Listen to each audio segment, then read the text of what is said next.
I want to understand what is mindfulness. The only area that we've been taught to focus is mind. But where is your mind? In the next question. And that's one of the biggest problems of our present generation. Is this the reason why our Gen Zs are emotionally numb these days? Emotionally numb, anxious, anxiety, stress, depression. The solution to these problems is presence and awareness, is coming back to ourselves. Being in this mode of non-doing, just presence, or bringing presence to yourself, is basically you becoming a master of your mind. People to understand that not doing is normal and doing something all the time is actually not normal and not mindful. Very important point for our parents here. So if a child is sitting doing nothing, please allow. So before you move on and look what we have for you in the podcast, do subscribe.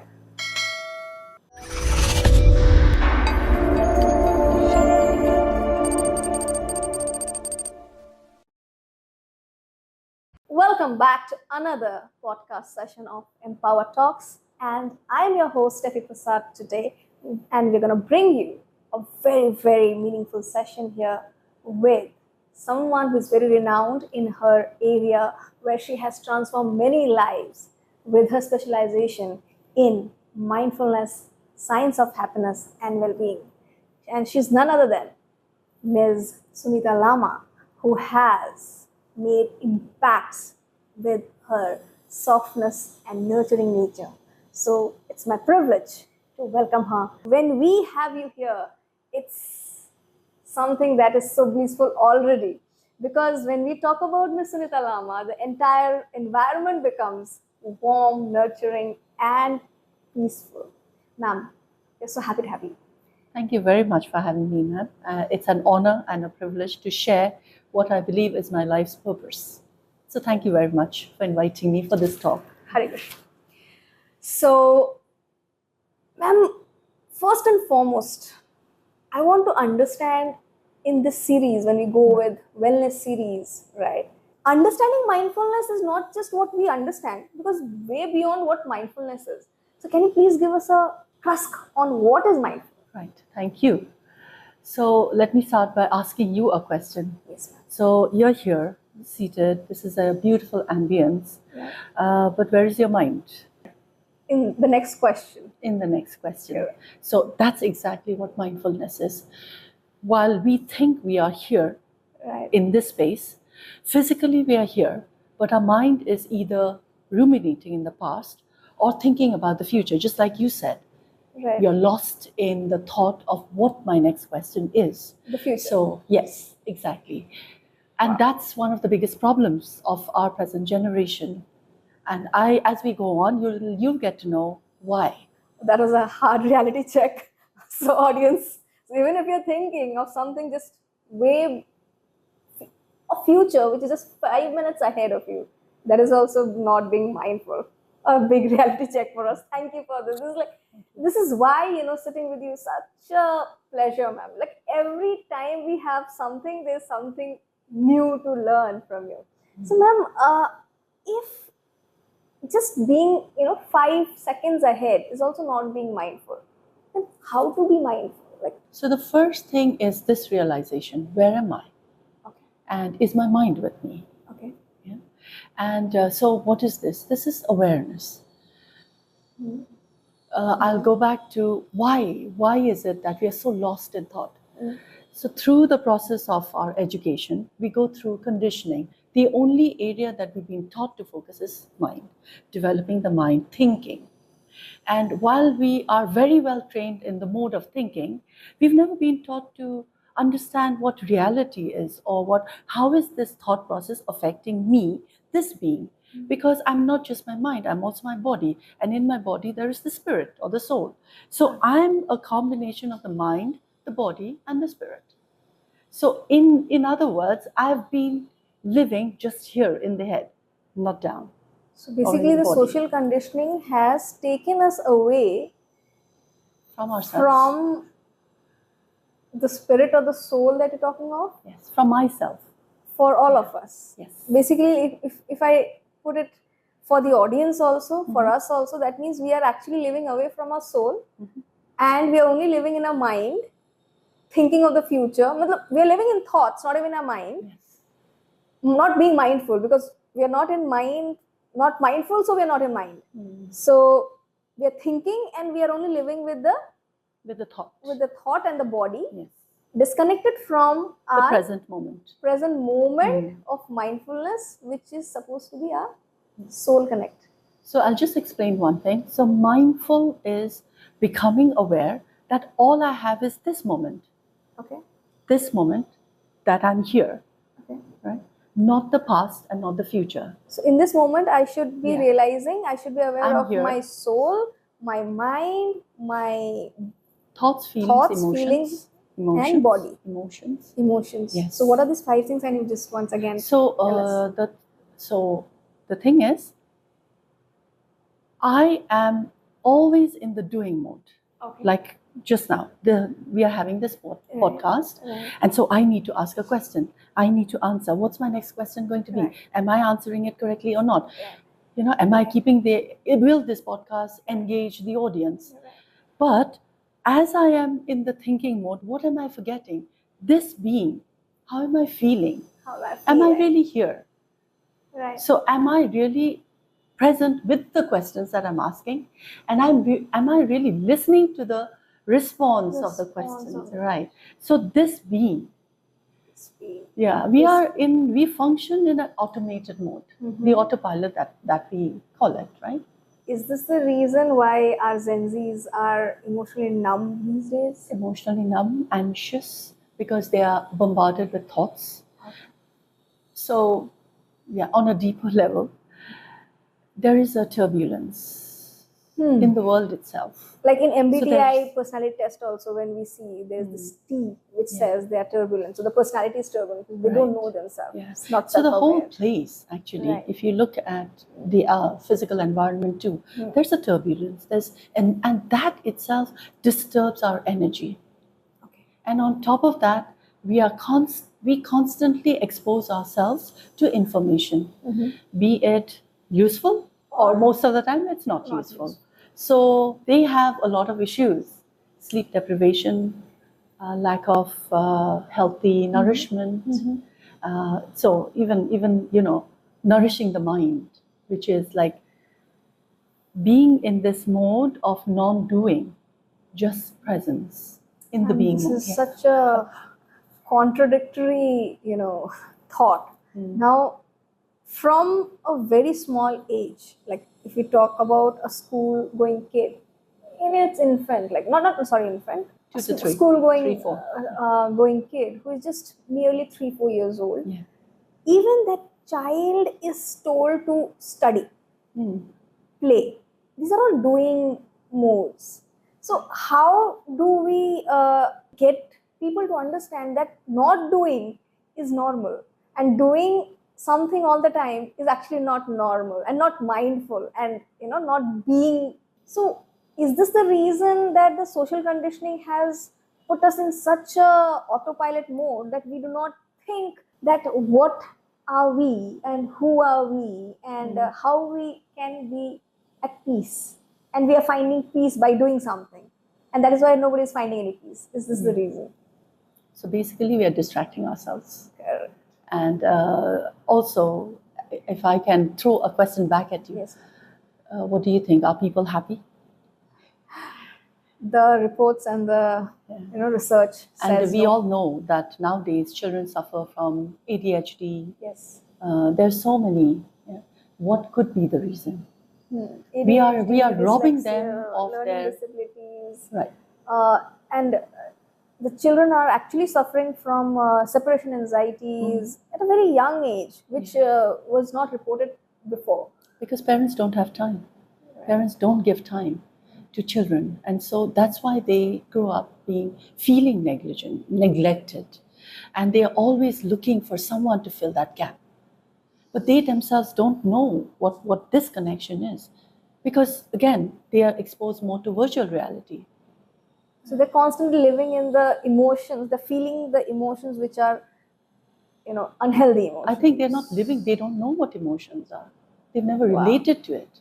They've been so distant. So basically, we've lost ourselves in our pursuit for what we think is happiness. So we are running out for everything that is outside us. Everything that is outside us. Outside Oh us. my God, this is such a important line. Everything that is outside us. Right.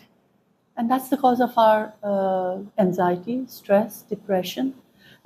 We have a list of problems. And to tell you the truth, the solution to these problems is presence and awareness, is coming back to ourselves. It is so difficult to see a child sit down Mhm. with eyes shut and breathe. They just can't sit.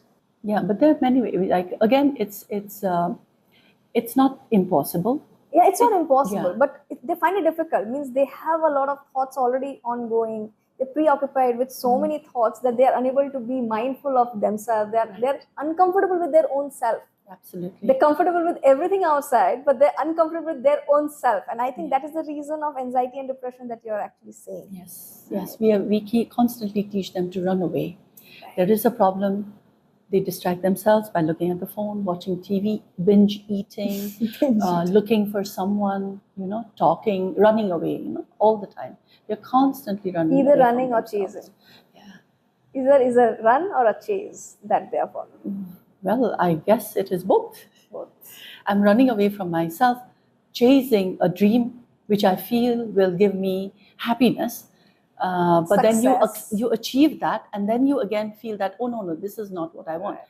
There's something else, and something else, and something else. So, yeah.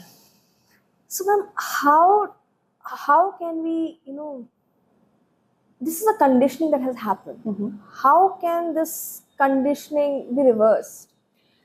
Yeah. So, as I said at the beginning, it's very important for us to understand that we need to come down from here to our body, the heart and the body. Right? From here to the heart? So coming to the realization that I have this body. Right? So the minute that happens, and there are practices, and this requires effort, it's bringing your attention back to yourself rather than diverting yourself to something else that is outside. Yeah.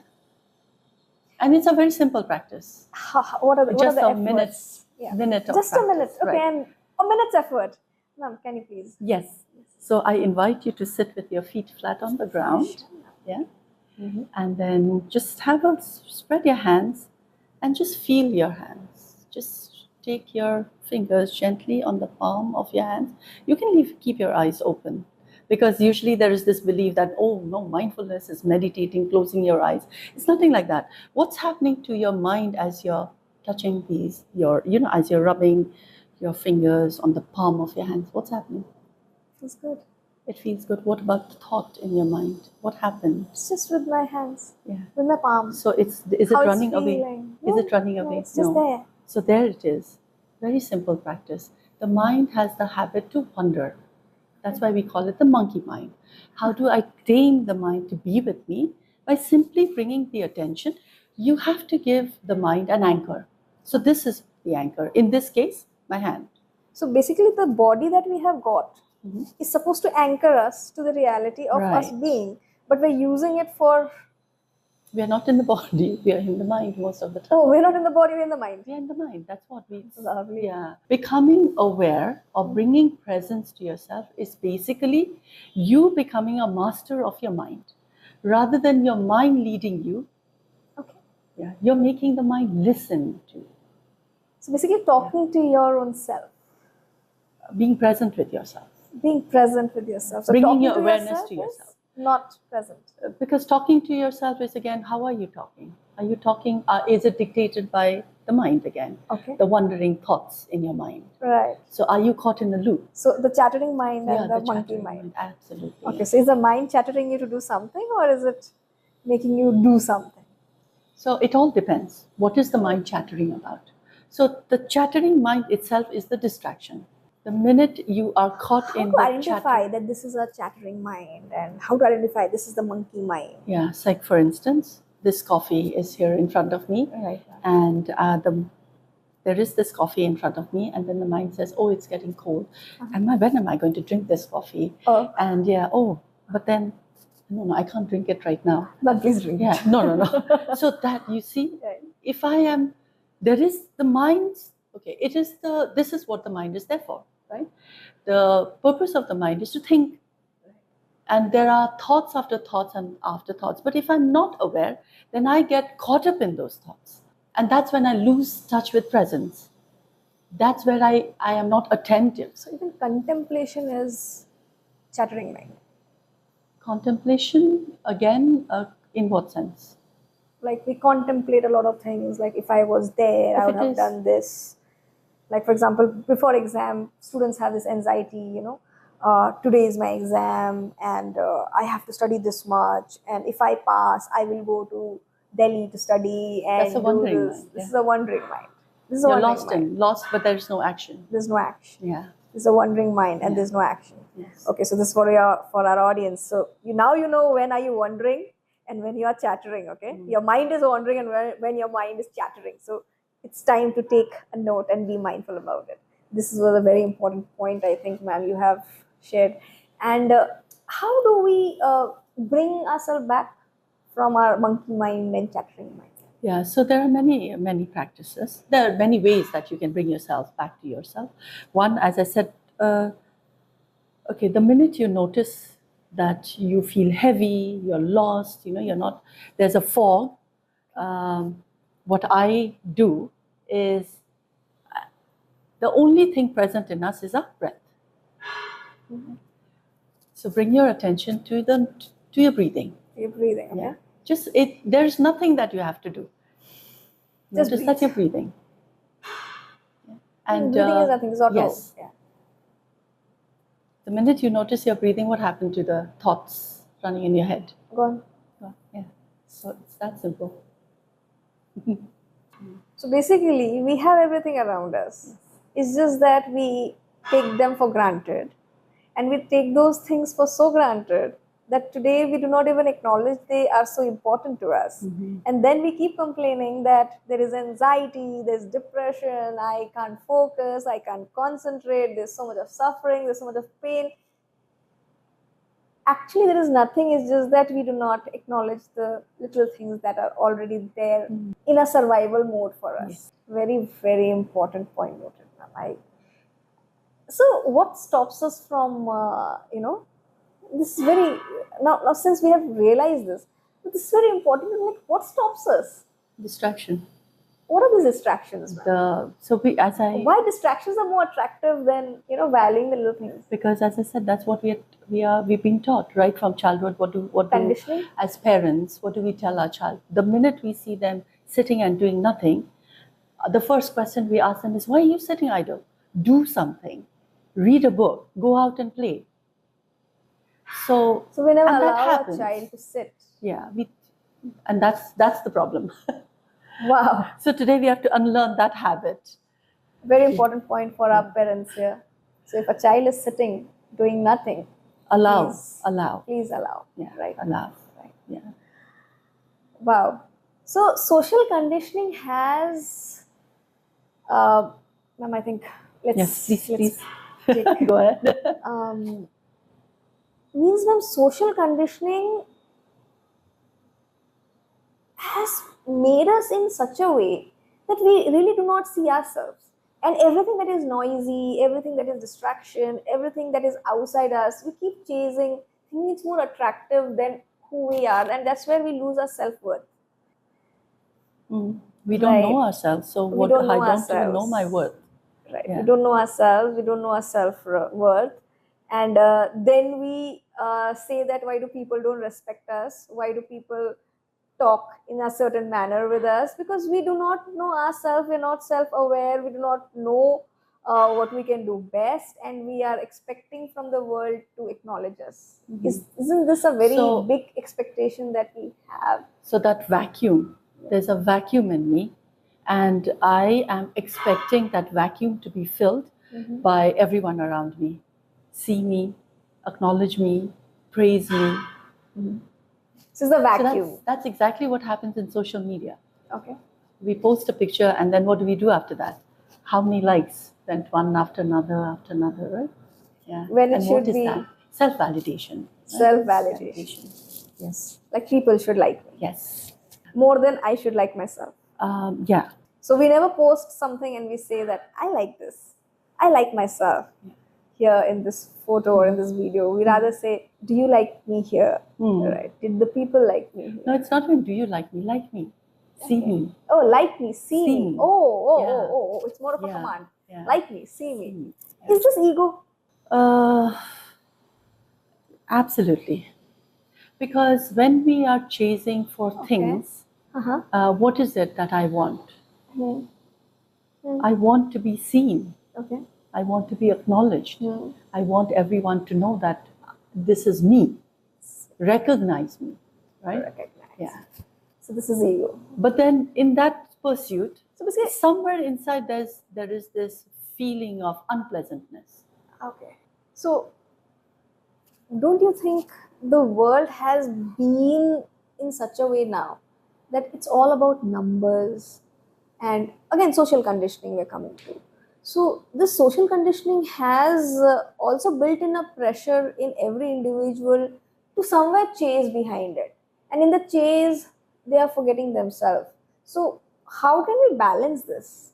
So that's how we have mental health concerns on the rise. And there is so much focus on well-being, wellness activities such as yoga, meditation. So we've reached that melting point. There is that realization that okay, There's a huge realization, and that everybody is like aware of this. Maybe not accepting of this, but yes, aware. And it's coming into the parliament, education system, medical, business, the world of business. So the science of happiness. Yeah, that's where my work is, to a major degree. So how do we incorporate what is happiness here? When I know happiness is like ikigai, finding my ikigai. Who am I? Yeah. What is my purpose? Like right here too. Why am I here? What is my purpose coming to Inspiria? And am I aligned with my purpose?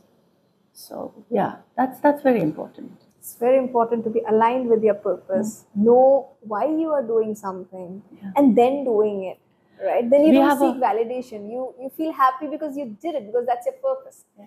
Absolutely, completely agree with this, because I have felt it myself. Because when we live a life, when you are aware of your purpose, and when you do things, then you do not expect anything from others outside. Absolutely. Then you do it because that's your purpose, without any expectation. So I'll share something like recently. So most of my classes are in the afternoon, and I'm not boasting, but even if it is in the afternoon, 1:40, some classes are at 2:50, some are at 3:50, students stay back.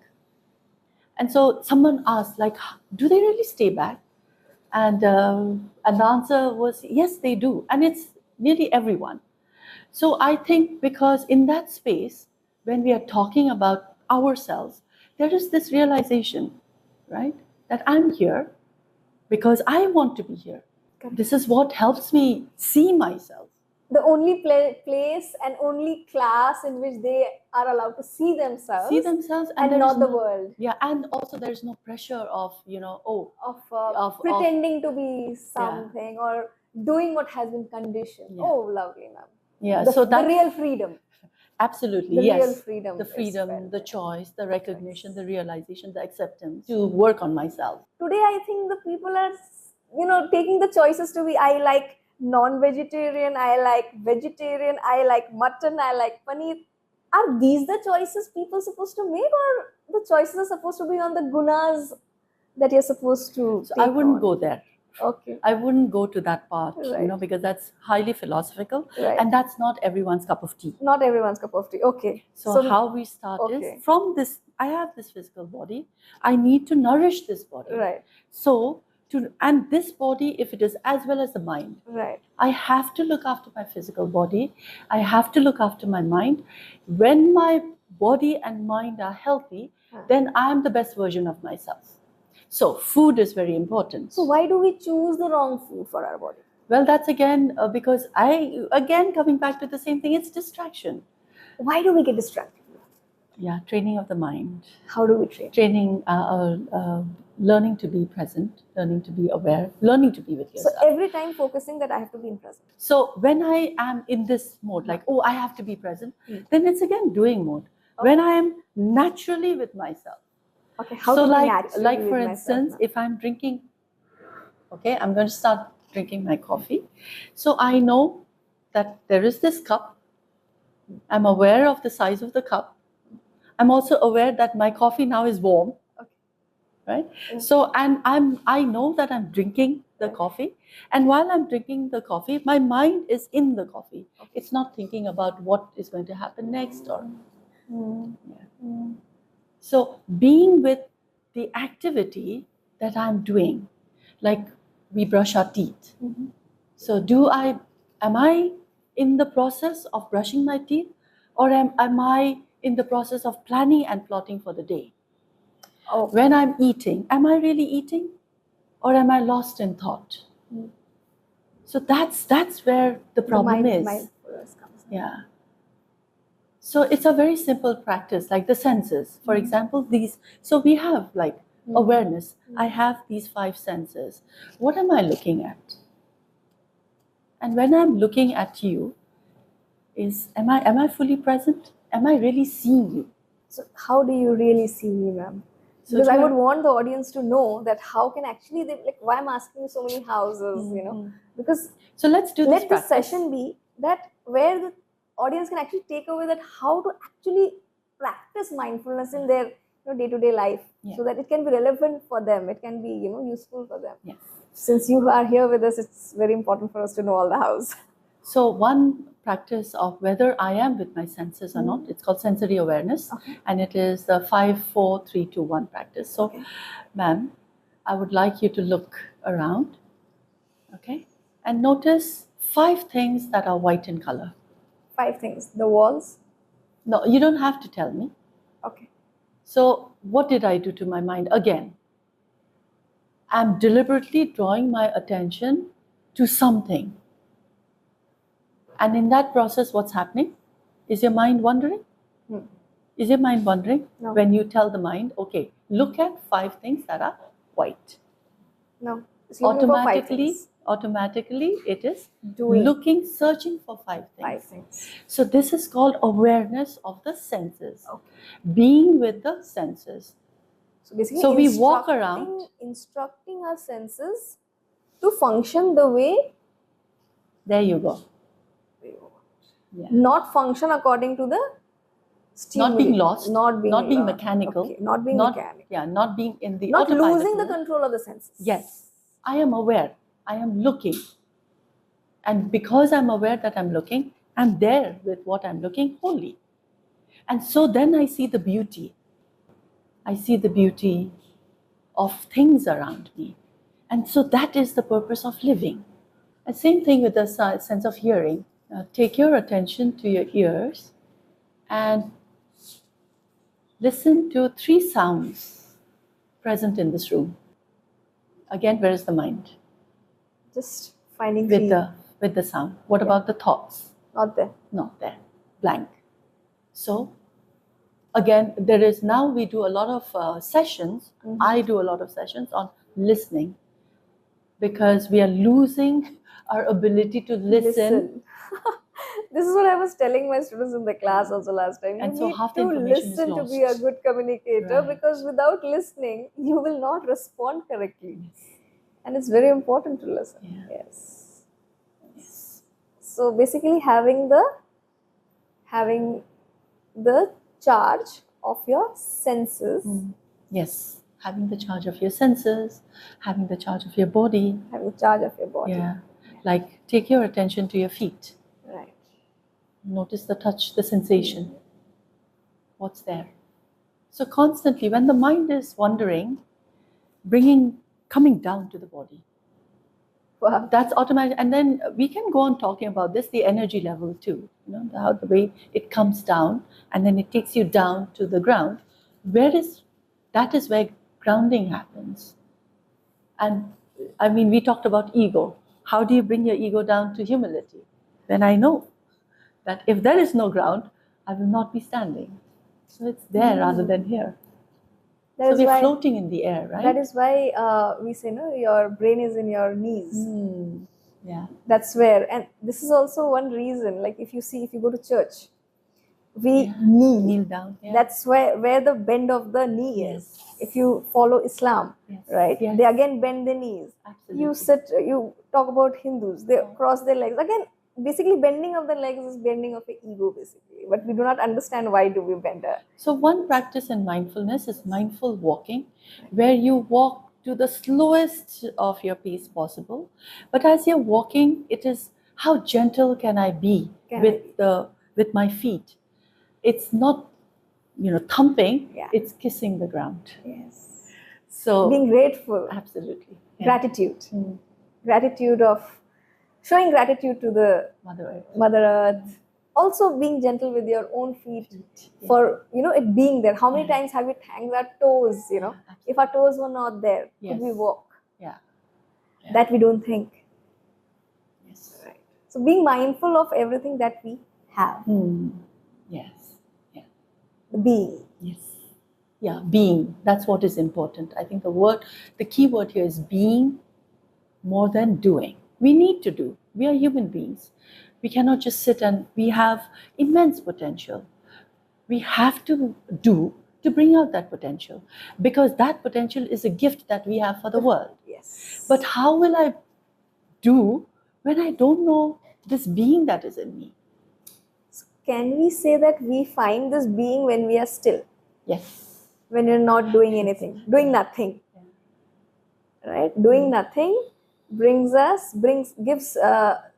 channelizes our energy, the potential to be in the alignment. So at the beginning, it'll be tough because we're so used to distraction.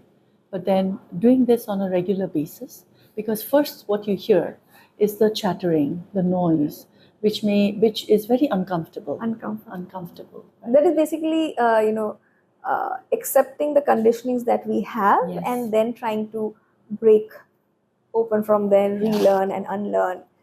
Right. So basically, it's a skill to stay still. Yes. So I think it has been a lovely podcast. I think there's lots that we have uncovered and known of how important it is to be. So thank you, ma'am. Thank you so much for this session. The keyword for the session is being still, doing nothing is also mindfulness. So high time that we learn how to unlearn the social conditionings, let go of our ego, and stay grounded and know who we are, rather than going outside, running outside, chasing outside, following a monkey mind and the chattering mind. Stay still, stay happy. God bless. Be mindful.